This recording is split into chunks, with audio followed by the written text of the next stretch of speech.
Qué gusto que nos acompañen en una edición más de Democracia en Pantalla. Tenemos el gran placer de tener la compañía del profesor Juan Sebastián Ramos, quien es presidente de la SIGMA, que es la Comisión de Interpretación Jurídica de Manga y Anime de la Facultad de Derecho de la Universidad de Buenos Aires. Bienvenido. Bien, muchísimas gracias, doctor Narváez. Sí, es realmente un nombre muy grande y no hay que olvidar de mencionar que la SIGMA sirve dentro del Departamento de Ciencias Sociales de la Facultad de Derecho. Realmente es complicado meterlo todo en una tarjeta, pero es importante darle reconocimiento a cada una de las instituciones, tanto a la Universidad de Buenos Aires en general, como a la Facultad A de la Derecho facultad y en al particular, departamento. especialmente al Departamento de Ciencias Sociales. Realmente Exacto, es toda la exacto. Se me olvidó, estructura, es el Departamento de Ciencias Sociales. sí, es la estructura Bueno, de... pues además, la UBA, pues es una institución con gran prestigio a nivel internacional, a nivel regional, y claro, como es el caso, pues tiene distintos departamentos y tú presides justo una comisión dentro de uno de ellos, que se ha ocupado de un tema bien interesante, bien peculiar, bien vanguardista, que es el manga y el anime, y hoy estamos aquí para comentar, pues empezó siendo manga, después fue anime, después fue cine, ahora son videojuegos, ¿no? Sí, Y se trata de Shingeki no Kyojin, ¿no? Que es la pronunciación, a lo mejor me falla ahí, Ataque a los Titanes. Attack on Titan, sí, sí. De hecho, creo que la traducción literal del japonés era Titán de Ataque, pero lo tradujeron como Ataque de los Titanes porque tiene más sentido. Lo cierto es que sí, es el manga del que íbamos a hablar hoy, que también es un anime, obviamente. Lo que quería decir antes era un poco explicarles, bueno, miren, la Sigma, lo que somos es un equipo de trabajo Adelante. dentro de... Sí, sí, no, si me lo permites. No.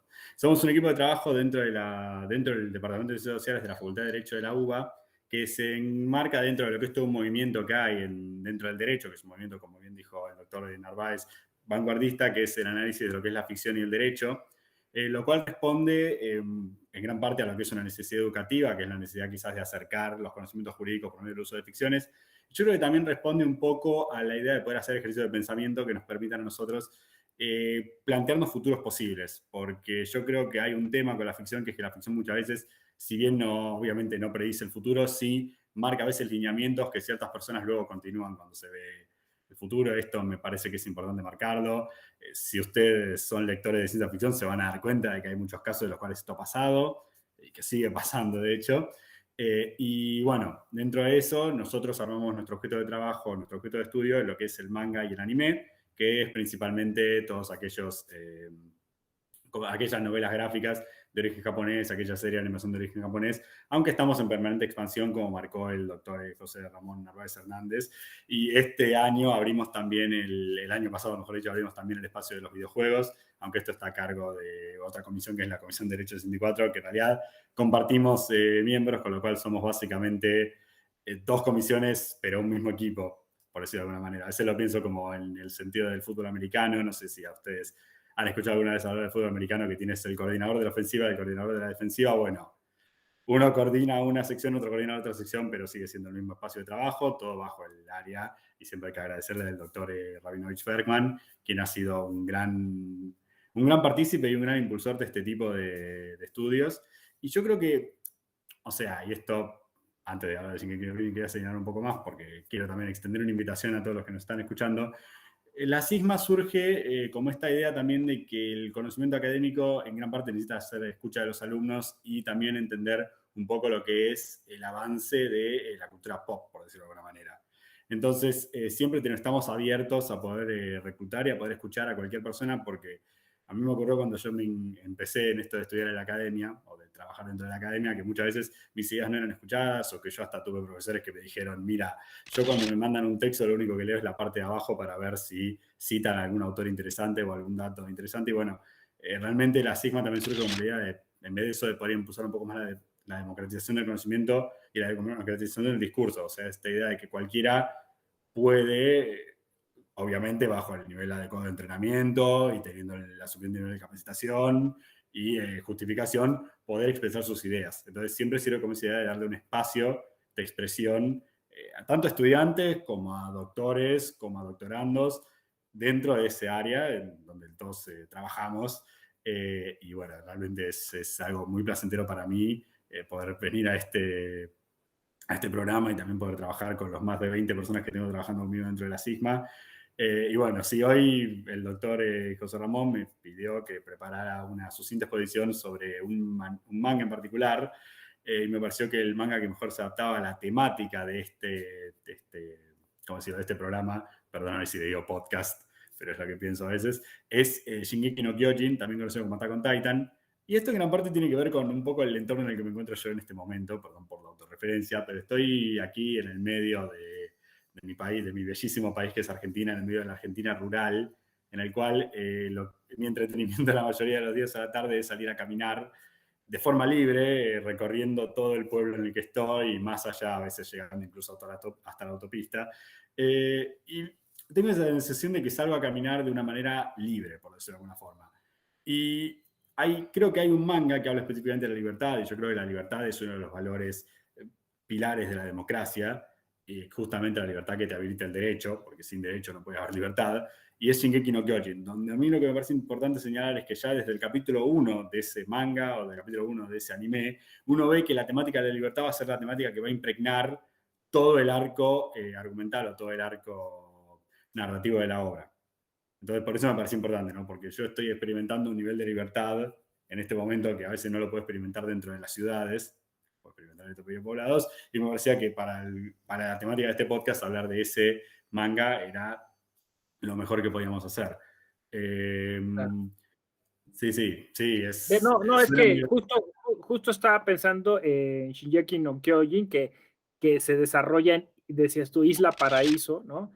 Que por lo que leí, el autor se basó en la zona esta de Madagascar, o sea, la Isla Paraíso sería Madagascar, y la zona de enfrente, que sería África y Europa, estaría, bueno, invertida en ese mapa, que sería pues este reino totalitario que enfrenta justo este poblado de las tres murallas, ¿no? Donde viven nuestros protagonistas, ¿no? Eren y Claro, Mikasa, ¿no? claro, sí, es que me parece que ahí está, o sea, en contexto para nuestras oyentes. Básicamente, Shingeki no Kyojin es la historia de un muchacho llamado Eren Yeager, Eren Cazador, sí, ustedes conocen el alemán, porque es importante entender este tema de que la serie hace eternas referencias al lenguaje alemán, tanto en los nombres de sus personajes, como en su arquitectura, como en incluso la canción de apertura. Y esto es importante porque Shingeki no Kyojin se basa en las ideas de un filósofo alemán bastante conocido. Si bien hay un montón de filósofos alemanes, hay que decirlo, Alemania creo que es la tierra de los filósofos por excelencia. En este caso hablamos de las ideas de Carl Schmitt, sobre todo cuando habla él del totalitarismo y de la necesidad que tienen los estados de establecer un enemigo. Bueno, en este caso lo que tenemos es una sociedad claramente estratificada, dividida en tres murallas que separan a las clases sociales. Es decir, esto es importante marcarlo, o sea, la separación de clases sociales no se ve solo desde un punto de vista de la cultura, desde un punto de vista de la mentalidad, sino tiene un obstáculo físico que es el obstáculo de las murallas. Y lo que tiene esta ciudad es que estas murallas existen, ¿por qué? Porque hay un miedo a un otro, a un enemigo externo, que si tú sales de la muralla te vas a encontrar con él, que son, bueno, estos titanes, que los titanes son, en este caso, seres humanos gigantescos que comen a otros humanos. O sea, nunca mejor la metáfora jovesiana del hombre es el lobo del hombre que en Shingeki no Kyojin, donde realmente el titán, que a lo largo de la serie uno se entera que es un humano, se come a otros humanos. Y que pase a ese peligro de un humano que va a comer otro humano, se establece en este sistema que supuestamente es un paraíso, que es donde, de vuelta, es una sociedad estratificada de clases, donde la separación entre las clases es una separación física por las murallas, y que es una sociedad que también se mantiene estática. Y esto me parece que es lo más chocante. Porque lo que vemos aquí es que si no ocurrieran ciertos eventos que sean específicamente dentro de la serie, esta sociedad, por como existe, podría mantenerse existiendo por una eternidad. Por varios motivos que son súper importantes, es súper importante entenderlos, sobre todo cuando hablamos de democracia, porque demuestran cuáles son las bases para establecer un sistema totalitario. Así que, si me permite, salir una enumeración de cuáles son los pilares en los que se basa la sociedad de Isla Paraíso de Shingeki no Kyojin. antes de hablar un poco de cuáles son los factores dentro de la serie que rompen este sistema, que de vuelta es un sistema totalitario, como señaló el doctor José Narváez, pero que es un sistema increíblemente estable. Bueno. Oye, Juan Sebastián, solo una cosita, para que igual nuestro auditorio también lo contextualice. Los titanes son creación del propio ser humano y son atribuidos a una especie de corrupción de la ciencia y la tecnología, que también es un tema interesante, ¿no? Y la otra, leí que los titanes, bueno, ahí se ve que los titanes son seres asexuados, ¿no? O sea, si bien sí son seres humanos que mutaron, pero ya son como un compuesto de vapor y agua, algo así, por eso se deshacen cuando se mueren y ya no tienen obviamente órganos y no piensan. Esos titanes, digamos, normales, porque luego están los super titanes que tienen poderes y etcétera, ¿no? Pero ya, solo era para contextualizar cuál es el enemigo, ¿no? Entonces el enemigo ha sido creado por el propio ser humano para generar, digamos, ese control político. Claro, sí, es que es específicamente, a ver, por eso decía, los pilares que tiene la sociedad de Shingeki no Kyojin es, por un lado, que es una sociedad estática, en el sentido de que no hay desarrollo de ciencia y tecnología, o que el desarrollo de ciencia y tecnología se da hasta cierto punto. Y esto es algo que es interesante porque no lo explican en la gran mayoría del manga, lo explican específicamente en un panel donde muestran cómo una persona está trabajando en, por ejemplo, desarrollar un revólver estilo Colt, ya sabes, los que tienen 6 balas, y la policía, que es la Fuerza Armada del gobierno, entonces agarra y lo arresta o lo hace desaparecer. Entonces, ¿cómo los avances tecnológicos están frenados? ¿Por qué? Porque esos avances tecnológicos le permitirían a los humanos poder hacerle frente a estos titanes. Si el humano le puede hacer frente a los titanes, el humano puede salir de las murallas. Si el humano puede salir de las murallas, se da cuenta de la gran mentira que hay dentro de esta isla paraíso, que en realidad es una isla. En el manga, la gente que vive dentro de las murallas cree que las murallas y lo que está afuera es su único mundo, no saben que existe todo un mundo exterior. Entonces, me encantó esa frase que leí en el manga que decía, cualquier paraíso, cuando hay una muralla se convierte en una prisión terrible, ¿no? O sea, es que es lo que dices de la libertad, ¿no? O sea, no importa lo hermoso que pueda ser el lugar, lo seguro que te sientas, los derechos con los que cuentes, si al final no tienes libertad, no tienes nada. Claro, exactamente. Es que esa es la gran, como si ese es el gran eje temático de la serie. Es estas personas que, si bien es cierto, tú puedes vivir relativamente seguro adentro de las murallas, que buscan la libertad. De hecho, el símbolo más conocido de la serie son las alas de la libertad, que son esta ala azul y esta ala blanca, una sobre la otra, y esta, ¿cómo decirlo? Y esta metáfora hermosa que dice uno de los personajes de lo que sería el lago de sal, que es su manera de referirse al océano, que justamente habla de esta idea, de esta metáfora de que lo que tenemos aquí no son humanos, sino ganado encerrado adentro de una jaula de la cual no pueden salir. Que por otro lado es la visión que tiene el fundador de esta isla paraíso. O sea, su visión de una sociedad estática, una sociedad determinada, donde la gente pueda reproducirse y llegar hasta ciertos niveles. O sea, y lo importante es esta idea de que, de vuelta, esta es una sociedad que si no ocurre lo que ocurre dentro del manga, podría permanecer como está por siglos. Ahora, pasamos a explicar qué es lo que ocurre dentro del manga. Bueno, lo que ocurre dentro del manga es que de repente aparecen 2 titanes que no tienen nada que ver con los titanes que creaba el gobierno de la Isla Paraíso, sino que son titanes especiales que rompen estas murallas. Cuando los titanes rompen estas murallas se genera toda una ruptura del sistema social. Porque tú tienes un sistema claramente estratificado en 3 clases y de repente una clase entera que vivía en un lugar tiene que pasar a desplazarse a vivir en otro lugar, rápidamente se generan los conflictos. No hay que olvidarnos que esta idea de las murallas que estratifican a la sociedad también inhiben la lucha de clase hasta cierto punto. Porque tú sabes que sería un suicidio, por ejemplo, para las clases subalternas, tratar de atacar a las clases medias o a las clases altas, tendrían que pasar por una muralla de la cual no podrían pasar. Entonces, de repente se rompe esto, se genera una nueva lucha de clases y también se genera la necesidad luego de recuperar este territorio perdido. Lo cual, y esto cualquiera que sea un historiador bélico lo sabe, genera de vuelta un nuevo desarrollo tecnológico que empieza a romper este monopolio de poder del Estado. ¿Por qué? Porque se van descubriendo nuevos secretos de tecnología, se van descubriendo nuevas tecnologías, se van descubriendo nuevas formas de organización, y entonces todo esto termina cayendo en que haya un cuestionamiento sobre la base de poder, que es lo que genera todos los cambios políticos dentro de la Isla Paraíso.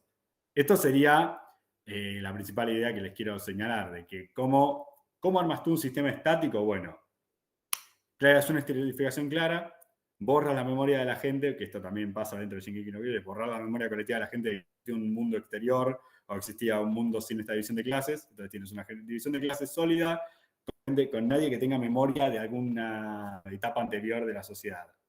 Luego creas un enemigo externo verídico que sea tal letal que tú no quieras tampoco cuestionar este orden, porque este orden te mantiene protegido. Y finalmente, inhibes cualquier tipo de desarrollo tecnológico a futuro. Si tú logras hacer esas tres cosas, puedes acabar con la democracia y puedes tener un sistema claramente estratificado. Bueno, esto, para cualquiera que sea fanático de la literatura, es algo parecido a lo que ocurre, por ejemplo, en 1984. Que si tú ves, borra la memoria colectiva de la gente, establecen el orden claro del partido. De hecho, tratan de, cuando una persona por ahí quiere salir de su clase social, rápidamente lo aniquilan. Y también se ve que la tecnología está estancada hasta cierto punto. O sea, son esos los tres pilares. Y bueno, son referentes a lo que es la tecnología, a lo que es la ideología de Carl Schmitt, que por un lado refiere a esta idea de que sí, hay una sociedad de clases. Carl Schmitt reconocía la inequidad como algo totalmente existente, pero lo que uno tenía que hacer era distraer a la gente de esa inequidad de clases y en vez de eso concentrarse en enfrentarse a un enemigo. Si la gente se concentra en enfrentarse a este enemigo, rápidamente están dispuestos a concederle poderes al soberano. Entonces el soberano puede hacer lo que considere necesario para ganar la guerra.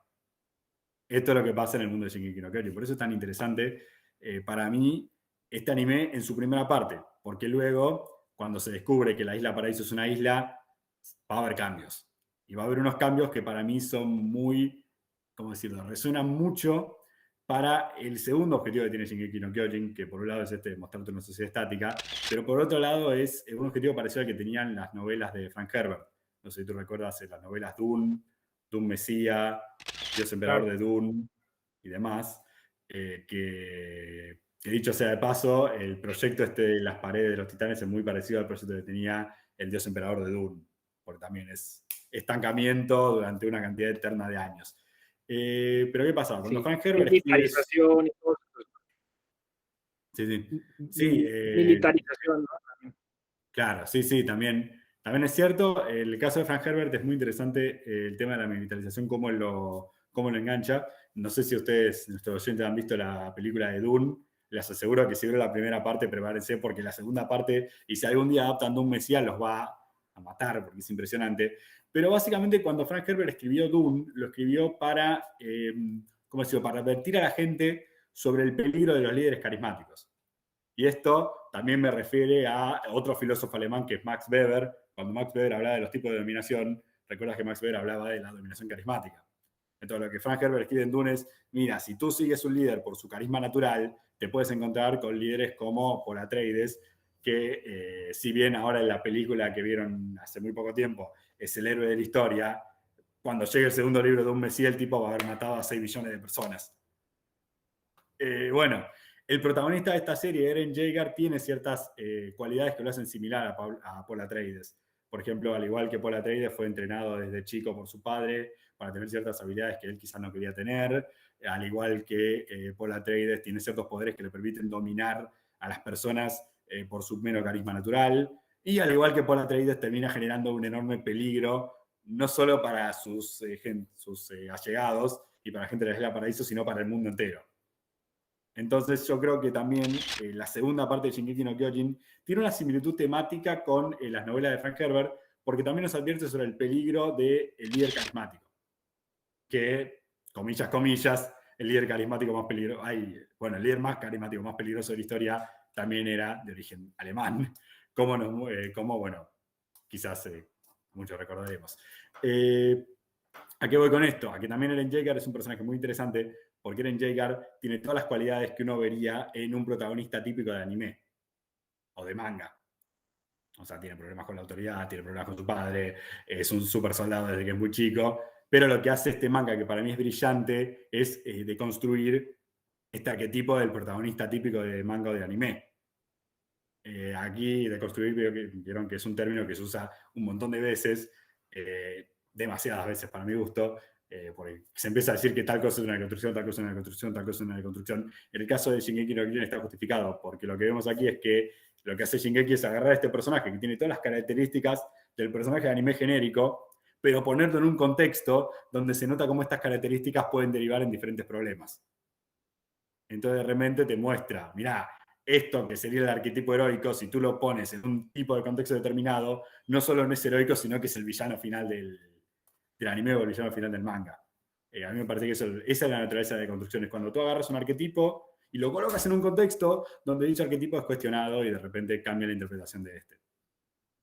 Eso es, ya sé muchísima información. Les puedo asegurar que en la Sigma tenemos este tipo de discusiones a diario, básicamente. Nada, sí, yo quiero aclarar, además de ser Sí. abogado y profesor de historia, soy también, como decirlo, estoy estudiando para escribir guiones, entonces a mí hacer todo este análisis, ya sea del manga, del anime o incluso de la cinematografía, desde el punto de vista de cómo está estructurado el guión, es una pasión que tengo. Así que... Sí, no, y se nota, o sea, se nota. Yo vi eso, ¿no? Que era así, que hacías historia del derecho en algún momento, ahora justo estás incursionando en esta parte más creativa. Y efectivamente, un mundo, un universo como el de Shingeki no Kyojin, pues es maravilloso porque empieza como novela gráfica, se traslada luego a una cuestión audiovisual, termina siendo incluso película o videojuego, y estaba viendo que incluso ha sido como pretexto, motivo para algunos grupos activistas que se quejaban de la colonización japonesa, coreanos, ¿no? Y utilizaron las alas como elemento simbólico para manifestarse, ¿no? Es curioso. Y entonces hay un movimiento, digamos, social en torno a este universo muy, muy interesante que dicho sea de paso, todavía no acaba, ¿no? Porque en este año se estrenará la última temporada del anime. Sí, sí, es cierto, es cierto. Sí ha acabado el manga, claro, para los que no quieran esperar, el manga sí acabó, pero sí es cierto que recién ahora se estrena la última temporada del anime. También es importante marcar que, por ejemplo, hay una precuela que nos muestra específicamente esta idea del mundo estático, de una manera incluso mucho mejor que lo hacía Shingeki no Kyojin. Es cierto lo que tú dices, es fascinante lo que logró hacer el autor con todo lo que es la construcción del universo. El universo de Shingeki no Kyojin a veces es mucho más interesante que la historia, y esta es para mí la marca de las grandes ficciones. O sea, las grandes ficciones son aquellas donde tú te sientes compelido a querer participar de ese universo y a querer leer sobre ese universo, y luego a querer, ¿cómo decirlo? A querer trabajar en ese universo, por decirlo de alguna manera, a querer tipo, añadir tu propio pedazo. Esto lo veo también como escritor de guiones, en esta idea de que lo más importante quizás es pensar tu universo. Si tú piensas tu universo, las historias te salen solas, porque luego piensas, bueno, ¿qué pasa si este personaje interactúa con este otro personaje? ¿Cómo se darían las diferentes ramificaciones? Una cosa que quería añadir sobre lo que tú dices de esta idea de los grupos activistas que han surgido gracias a esta serie. Sí, por un lado es cierto que hubo algunos personajes que estaban basados en personajes históricos, y también es cierto esta idea de que a veces las ficciones, ¿cómo decirlo? El ser humano necesita de ficciones, o sea, necesitamos siempre o armar una narrativa nuestra o una historia nuestra, y esto seguramente muchos de nuestros oyentes, incluso tú lo habrás experimentado, cuando piensas en ti, piensas cómo escribirás la historia de tu vida. Entonces, el ser humano necesita de la ficción para poder darle sentido al universo, y muchas veces las ficciones nos generan esta idea de poder armar grupos de fans y demás que ayudan a la idea que todos tenemos de la necesidad de pertenecer a un grupo. Entonces, de repente, si una ficción genera suficientes fanáticos, genera sus grupos, y estos grupos pueden llegar a tener incluso ciertas ideas o incluso derivar en algunos grupos con cierta representación. El ejemplo más claro es Star Wars, que terminó teniendo su propia iglesia dentro de Australia, por ejemplo. Así que esto también es cierto que el ser humano requiere de ficción, tanto de consumir ficción como de elaborar ficción, y muchas veces cuando muchas personas consumen la misma ficción terminan armando un grupo social o un grupo de interés, por decirlo de alguna manera. Esto es innegable, y también es una de las cosas por las que a veces está bueno también poder cuestionar la ficción, porque muchas veces si uno consume la ficción de una manera no crítica, termina quizás habilitando o creyendo ¿cómo decirlo? Ciertos puntos de la ficción que en realidad el autor los describe de una manera crítica. Esto, y aquí es donde extiendo mi invitación hacia ti, lo vamos a estar viendo más a fondo en abril dentro de Argentina, cuando hablemos sobre Evangelion, que tuvo un gran resurgir el año pasado cuando se estrenó el final definitivo de la serie, y que realmente tiene este tema de lo que es la intención del autor por sobre el consumo del público y cómo hay una diferencia. Así que te extiendo a ti, José Ramón, la invitación para que participes de ese evento que haremos dentro de la órbita de la UBA y que obviamente la UNAM está invitada a participar. Ahí extendí mi pequeña invitación y también a todos nuestros oyentes, también si quieren participar, luego les dejaremos en la sección de comentarios el mail de la SIGMA para que puedan comunicarse con nosotros. Si alguien quiere trabajar, ya saben que este es un grupo muy abierto y siempre estamos... Sí, estamos totalmente abiertos además. Así que bueno, eso fue un pequeño análisis, porque la verdad si me quiero sentar a hablar de Shingeki no Kyojin puedo estar hablando por al menos horas, porque todo esto es ignorando, esto es hablando solo de lo que es el pequeño mundo de la Isla Paraíso. Si tú te sientas a hablar de lo que es el continente de Marley y todos los problemas que tienen ahí y los paralelismos históricos, estamos aquí hablando por semanas, creo. Pero digamos, o sea, como para cerrar el programa, o sea, se intuye entre líneas de lo que nos dijiste que habría una especie de visión pesimista, ¿no? O de resultado no tan positivo del desarrollo de la trama, porque al final el héroe se vuelve el villano, ¿no? Y todo ese poder que se quiso utilizar para salvar a la humanidad se pone en contra de la humanidad. Puede haber una lectura, digamos, un poco más optimista. Hay dentro de la trama algún atisbo, ¿no? De unión grupal, de fuerza colaborativa, no sé, de contrarrestar este influjo del líder carismático que lo consume todo. Sí, justamente al final de la serie es este líder carismático siendo frustrado. Aquí es donde me parece que es una de las diferencias que tiene con Dune. En Dune lo que tú ves es que el líder carismático logra su objetivo, e incluso cuando muere porque él lo decide. En cambio aquí lo que vemos es que el líder carismático se ve frustrado finalmente en sus intentos.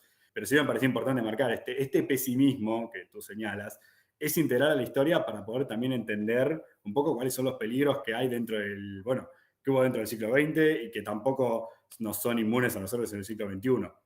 Entonces me parece que es importante que haya ficciones de ese estilo. Porque lo cierto es que la mayoría de las ficciones del estilo shonen, o sea, la mayoría de las ficciones del manga, no critican la figura del líder carismático, sino que la refuerzan.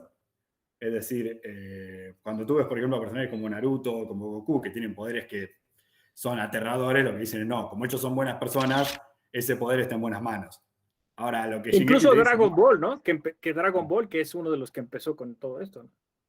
Claro, sí, por eso lo digo. O sea, lo que te dice Shingeki no Kyojin es, espera, porque que una persona sea el protagonista de una historia no significa que cuando él tenga el poder definitivo, el poder absoluto, vaya a hacer el bien con él. Esto me parece importante. De hecho, aquí lo recuerdo con una de las críticas que hace el autor de Juego de Tronos, George Martin, a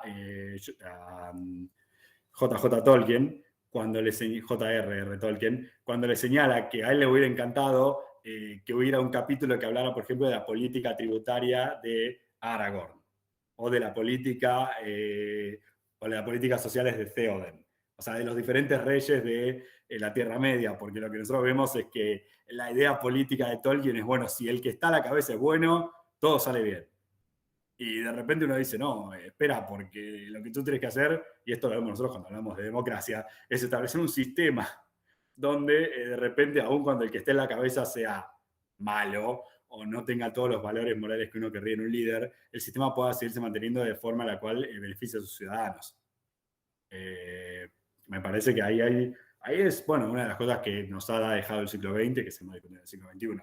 Toda esta idea, no sé si tú recuerdas lo que decía Aristóteles, cuando Aristóteles hablaba de las formas políticas, que a veces siempre me encanta esta definición de la democracia es la peor de las formas buenas, pero la mejor de las formas malas. O sea, es la única que puede transicionar de una forma a la otra sin demasiados esfuerzos. O sea, me parece que eso es lo importante de señalar. Y por eso es importante para mí leer este tipo de ficciones de una manera crítica. No hacer un consumo ciego, sino por entender, mira, aquí te están advirtiendo sobre lo que es un líder carismático. Por eso también quería hablar un segundo de Dune, y si algún día quieres cubrir Dune, me encantaría venir, porque, claro. Porque bueno, ahora hace poco salió la película es muy buena, para los que no la vieron les recomiendo que la vean. Pero sí creo que tengo miedo de que ocurra parecido a lo que pasó en Juego de Tronos, con por ejemplo la figura de Daenerys. Que no sé si tú recuerdas Juego de Tronos cuando salió... Sí, Madre de Dragón. Sí, que al menos en Argentina Daenerys era básicamente la figura que todo el mundo idolatraba, todo el mundo señalaba como la virtuosa salvadora de la humanidad y demás. Y luego tú ves lo que pasa en el final y dices, no, porque en realidad nos estuvieron advirtiendo sobre esto durante toda la serie y nadie logró picar el anzuelo. Esa es una de las grandes diferencias entre el libro y la serie de Juego de Tronos. Otra cosa para discutir en otro episodio. Perdóname si... Claro. Y es que estás poniendo sobre la mesa un tema interesantísimo, que es el autoritarismo heredado del siglo XX y cómo, bueno, la cultura japonesa se ha hecho gran gala de eso, ¿no? Pero y cómo a esta generación le llegan esos mensajes, no por nada, pues en Alemania incluso han surgido grupos neofascistas, ¿no? En pleno siglo XXI. Y entonces es una cosa, como dices tú, que tenemos que consumir de manera crítica, y que podemos leer de manera dialéctica para entender esos mensajes y después sacar conclusiones un poco más, digamos, constructivas, ¿no? Claro, sí, es lo que yo veo de vuelta, o sea, no se resume solo a la literatura japonesa, sino también a la literatura occidental, eso es lo que me llama tanto la atención. Sí, Lo que yo estaba señalando es, bueno, que la literatura japonesa lo vemos porque es como el origen, es como la fórmula de todas las ficciones japonesas. Generalmente se agarras a este chico, le das un poder especial, como el chico es una buena persona, logra conseguir poder dentro de su sociedad y todo termina bien. Esa es la historia de Naruto, de Dragon Ball, demás. Sí. Lo que Shingeki no Kyojin te dice, bueno, tienes a este chico, le das un poder especial, lo metes dentro del sistema y no termina bien. Y de repente no ocurre eso. Ocurre algo distinto. De hecho, hay una escena en Shingeki no Kyojin, aquí con esto, si me dejan cerrar, que el chico Eren dice, yo odio a los titanes, cuando encuentre al titán que mató a mi madre, lo voy a agarrar y lo voy a ahorcar y le voy a hacer pedirme clemencia. Y una vez que me haya pedido clemencia, le voy a cortar la cabeza y luego entregaré su cadáver a los perros para que se lo coman y demás. Y es como, este chico de 14 años está hablando sobre cómo asesinar de la manera más cruel posible a un ser humano. Y se supone que es el bueno. Claro. No te está hablando de un pequeño problema. Y bueno, esto también lo veremos cuando hablemos en abril de Evangelion y del personaje de Shinji Ikari, que es otra bolsa de problemas distinto, pero que también es importante marcar. Excelente, Juan Sebastián. Pues que estás invitado tú y todos los oyentes. Sí, no, ahí estaremos con ustedes y les deseamos mucho éxito en este 2022 para todos los proyectos que inicien, tanto Derecho 64 como la Sigma y en general todo el grupo en el que estás tú metido y que está dando tan buenos resultados. Muchas gracias por tus reflexiones, por tu tiempo, por tu paciencia, y seguro te invitamos porque ya vimos que tienes bastantes cosas que decirnos a propósito de la cultura popular y la democracia. Muchas gracias, Juan Sebastián. Gracias a ti, doctor José Ramón. Espero que ML Xbox también siga con el mismo impulso que tuvieron el año pasado con el tema de los videojuegos y el derecho. De vuelta, tú sabes que a mí me encanta hablar de estos temas. Yo creo que también hay algo en acercar a la cultura popular y también, de vuelta, esto que te digo, ayudar a la lectura crítica de la cultura popular. Porque, de vuelta, si una lectura, incluso de las ficciones, no es crítica, puede derivar en ciertos problemas. Por suerte, hasta ahora no lo hemos visto súper exacerbado, pero hay casos de personas que han leído ficción de una manera no crítica y han terminado teniendo ciertos problemas, incluso algunos movimientos. No lo olvides nunca que muchos de los peores movimientos del siglo XX se basaron en una lectura particular de obras artísticas, como por ejemplo El Anillo de los Nibelungos de Wagner. Claro. Entonces, es importante ayudar a que la gente tenga estas lecturas críticas de la ficción. Así que sí, nos sentaremos a hablar otro día y tú sabes, estás tú invitado, están todos los oyentes invitados. Quien quiera comunicarse con nosotros, aquí les dejaremos nuestro mail de contacto, que es sigmageneral@gmail.com, y nos veremos de vuelta muy pronto, doctor. Hasta luego. Muchas gracias. Yo soy José Ramón Narváez. Esto fue Democracia en Pantalla. Nos vemos a la próxima. Democratiza lo que miras, dale inclusión a tu emoción. Nos vemos. Gracias. Gracias, José.